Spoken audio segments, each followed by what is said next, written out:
नमस्कार, स्वागत आपका। मैं आपके साथ अनुराग सिंह। राजधानी दिल्ली में जेन-ज़ी का आंदोलन क्या सियासी दलों को रणनीति बदलने पर मजबूर कर रहा है, क्योंकि बीजेपी के बाद अब कांग्रेस और समाजवादी पार्टी युवाओं के हिसाब से मुद्दे सेट करने में लगे और बड़े पैमाने पर व्यापक स्तर पर उनके बीच जाने की तैयारी है। संघ प्रमुख मोहन भागवत के जेन-ज़ी से संवाद के बाद राहुल गांधी के प्रयागराज में बड़े लेवल पर छात्रों के बीच होने वाले प्रोग्राम पर हर किसी की नजर। इस कार्यक्रम को कांग्रेस की चुनौती स्ट्रेटेजी के हिसाब से भी देखा जा रहा है। सीएम योगी आदित्यनाथ इसे एक अलग स्टेप पर ले जा चुके हैं। पूरी कहानी क्या है, आपको समझाते हैं। जेन-ज़ी अगर एजिटेशन कर रही तो एंटी नेशनल तो है नहीं। 13 तारीख के बाद जब पार्लियामेंट खत्म होगा, मैं पार्टी से इजाजत लूंगा और छात्रों के आंदोलन में जो है मैं तन मन धन से जो है वहाँ रांची में मौजूद रहूंगा जब तक कि इसका फैसला नहीं। पारदर्शी परीक्षाएं, रोजगार और पेपर लीक जैसे मुद्दों पर जेन-ज़ी का जुनून हवाओं का रुख अपनी ओर मोड़ने में लगा है।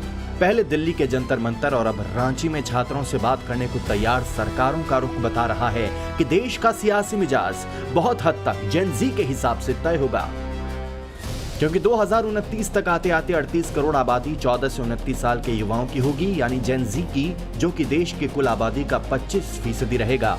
वहीं 30 से 45 की उम्र वाले मिलेनियल्स की संख्या 35.5 करोड़ होगी, जो कि 23.5% होती है, जबकि 46 से 61 साल वाले जेन एक्स 15.5% के साथ 23 करोड़ के आसपास होंगे, और फिर 62 से 80 की उम्र के बीच के बूमर्स 11.5 करोड़ होंगे, यानी 7.7%। मतलब जेन-ज़ी अगले लोकसभा चुनाव के दौरान सबसे बड़ा वोटर ग्रुप होगा। इसी को साधने के लिए हर कोई दांव पे चल रहा है। जेन-ज़ी और जेन अल्फा से सीधा संवाद हो रहा है। कई बार ऐसे भी लगता है कि प्रोटेस्ट पे हम निकल आए तो लोग हमें एंटी नेशनल बुला देंगे। हाँ, लोग हमें बोलेंगे saying that this people are agents of some country and so. तो सर नहीं, इसमें वो मैं कह रहा हूँ ना, इसमें मैं कह रहा हूँ हाँ। कि जेन-ज़ी अगर एजिटेशन कर रही तो एंटी नेशनल तो है नहीं। अपने लोग हैं, अपनी नेक्स्ट जनरेशन है। जी सर, इस अपनेपन से डायलॉग का साथ मैंने बोला, अपनापन चाहिए, संबंध चाहिए। वो हमारा संबंध है, उसका रिकॉग्निशन चाहिए। जेन-ज़ी को लेकर मोहन भागवत की जो सोच सामने आई है, प्रधानमंत्री नरेंद्र मोदी भी लगभग वैसा ही इत्तेफाक रखते हैं। तभी तो 15 दिनों के भीतर जेन-ज़ी से जुड़े 5 वीडियो शेयर कर चुके हैं। विकसित भारत के लिए जितना फोकस अंतर्राष्ट्रीय रिश्तों को संवारने और विस्तार देने पर है, उतनी ही तरजीह युवाओं को दी जा रही है।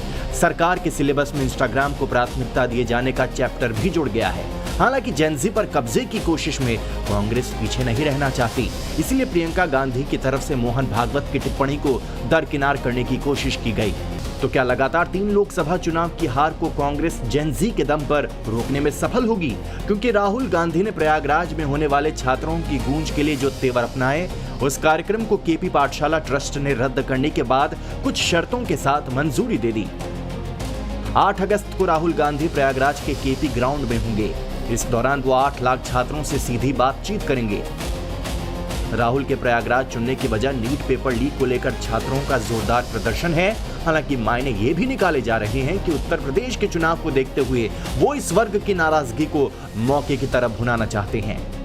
यूथ की बदौलत अपना बूथ मजबूत करने में जुटे राहुल गांधी ने इंस्टाग्राम प्रोफाइल का लिंक सोशल मीडिया एक्स पर साझा किया और आस्क मी एनीथिंग नाम से अभियान चलाया है।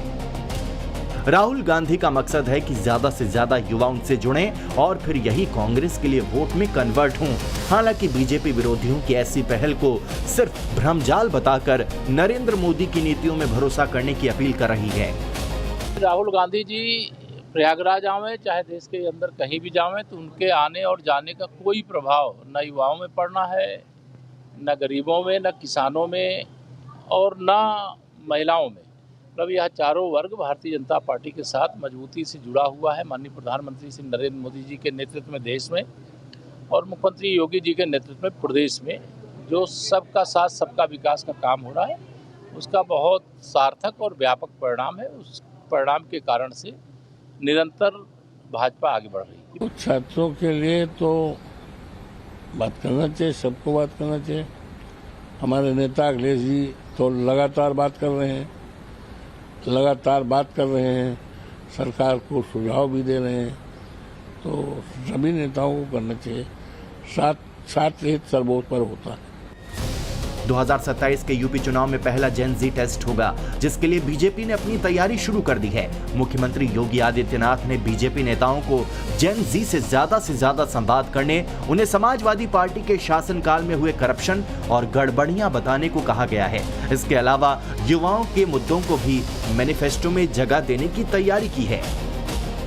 हमारा युवा असीम ऊर्जा का केंद्र है, प्रतिभा का केंद्र है। उस युवा को प्लेटफॉर्म मिलना चाहिए। पिछले 12 वर्ष में प्रधानमंत्री मोदी जी के नेतृत्व में उन युवाओं को एक प्लेटफॉर्म मिला है।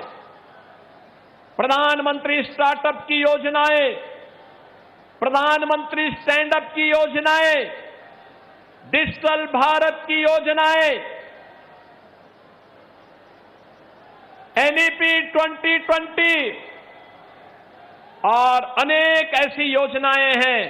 मिशन रोजगार के अंदर भी देश के अंदर लाखों नौजवानों को नौकरियां मिल रही हैं और मुझे बताते हुए प्रसन्नता है, पिछले 9 वर्ष में 9 लाख से अधिक नौजवानों को सरकारी नौकरी अकेले उत्तर प्रदेश के अंदर प्राप्त हुई है। दरअसल उत्तर प्रदेश की 25 करोड़ आबादी में जेन जी बहुत अहम भूमिका रखता है, जो कि 7 करोड़ के आसपास है। एक तरह से देखा जाए तो यूपी में करीब 29% जेन जी हैं और योगी का मकसद इसी यंग जनरेशन को साधना है। इसी को ध्यान में रखते हुए योगी सरकार ने यूथ फर्स्ट पॉलिसी का ऐलान किया है। योगी सरकार ने विशेषज्ञों का स्वतंत्र राज्य युवा आयोग का गठन करने का निर्देश दिया है। इस पॉलिसी के तहत राज्य सरकार की नीतियों में युवाओं के मुताबिक पॉलिसी बनाई जाएगी। सीएम योगी ने निर्देश दिए हैं कि युवाओं को भविष्य के मुताबिक modern technology based skill development को प्राथमिकता दी जाए। कोशिश यही है कि युवा नेतृत्व तैयार किया जा सके और चुनावी गणित अपने हिसाब से कैलकुलेट कर सकें। हालांकि इसकी काट निकालने के लिए अखिलेश यादव ने भी कमर कसी है। एक बड़े स्टेप के तहत 200 इन्फ्लुएंसर से अखिलेश ने मुलाकात की और पार्टी की मीडिया सेल को जेन जी कंटेंट पर फोकस करने को कहा है। का हाल देख लीजिए, कितने पेपर लीक हुए हैं, कितने 21 पेपर लीक हुए हैं, 21 से भी ज्यादा लगातार लीक हो रहे हैं। आप प्राइमरी स्कूल्स बंद कर रहे हैं। आपने कितने प्राइमरी स्कूल्स बंद कर दिए? 29,000 प्राइमरी स्कूल्स बंद हुए हैं। लगभग 1 करोड़ बच्चे आज शिक्षा नहीं प्राप्त कर पा रहे हैं प्राइमरी स्कूल में। जब देश पढ़ेगा नहीं तो आगे कहाँ पढ़ेगा? आप हमारी जो नई पीढ़ी है उसको बर्बाद करने में लगे हुए हैं। नई पीढ़ी के साथ संवाद को लेकर सबके अपने अपने दृष्टिकोण हैं। बहस इस बात को लेकर भी है कि जेन जी की भूमिका लोकतांत्रिक असहमति और विशेष तक ही सीमित तो नहीं रह जाएगी, क्योंकि सार्वजनिक विमर्श का केंद्र बन रहा युवा सिर्फ मतदाता बनकर नहीं रहना चाहता, बल्कि हर उस बात की अकाउंटेबिलिटी की गारंटी चाहिए जो समाज के हित में हो। इसीलिए झारखंड की हेमंत सोरेन सरकार को आखिरकार उसी रास्ते पर आना पड़ा जिसके लिए छात्र 14 दिनों से रांची में धरने पर बैठे हैं। छात्रों की पहली मांग यह है कि टीडीपीएल के जरिए जितनी परीक्षाएं कराई गई है उन्हें और जेपीएससी की 14वीं पीटी परीक्षा को रद्द किया जाए। दूसरी मांग के मुताबिक जेपीएससी और जेएसएससी में पारदर्शिता सुनिश्चित की जाए और दोनों आयोग में रिफॉर्म हो। इसके अलावा एग्जाम में धांधली की जांच सीबीआई और ईडी से कराने की मांग की गई है। सरकार को मैसेज भेजा गया है कि आधा अधूरा समाधान मंजूर नहीं होगा, जिस पर सकारात्मक पहल दिखाई गई है। जो माध्यम है वो माध्यम हमने बता रखा है और बात करने के लिए भी हम लोग तैयार हैं। सरकार हर छात्रों का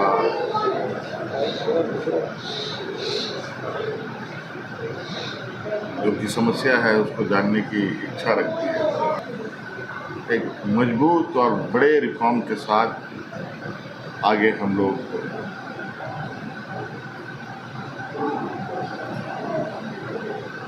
बच्चों की जो ये जिज्ञासा है वो जिज्ञासा को उनके अनुरूप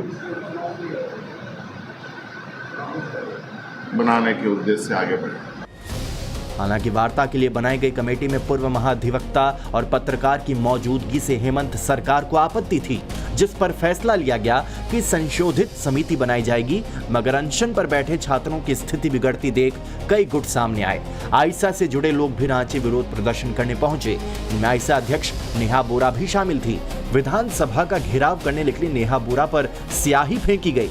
बीजेपी सांसद निशिकांत दुबे भी छात्रों की समस्या का समाधान न होने की सूरत में आमरण अनशन की तैयारी कर रहे हैं। आमरण अनशन एक ऐसा विषय है जिसके लिए कि पार्टी की इजाजत लेनी पड़ती है। इसीलिए मैंने उसमें कहा है कि 13 तारीख तक पार्लियामेंट है और आपको पता है कि पार्लियामेंट जब चलता है तो मुझे सांसद होने के नाते यहाँ रहना जरूरी है। 13 तारीख के बाद जब पार्लियामेंट खत्म होगा मैं पार्टी से इजाजत लूंगा और छात्रों के आंदोलन में जो है मैं तन मन धन से जो है वहां रांची में मौजूद रहूंगा जब तक कि इसका फैसला नहीं हो जाए। ये बात सच है कि जेनजी की ताकत से देश की सियासत में बड़ा परिवर्तन दिखाई दे रहा है, मगर सवाल यह है कि रील्स और सोशल मीडिया के बाद सड़क पर उतरकर मुद्दों को धार देने वाला जेनजी किसके साथ जाएगा? बहस व्यापक है। हालांकि पाले में लाने के लिए नीतियों में बदलाव किया जा रहा है, राजनीति में सार्वजनिक नीति पर जोर दिया जा रहा है। Bureau report, times now Bharat.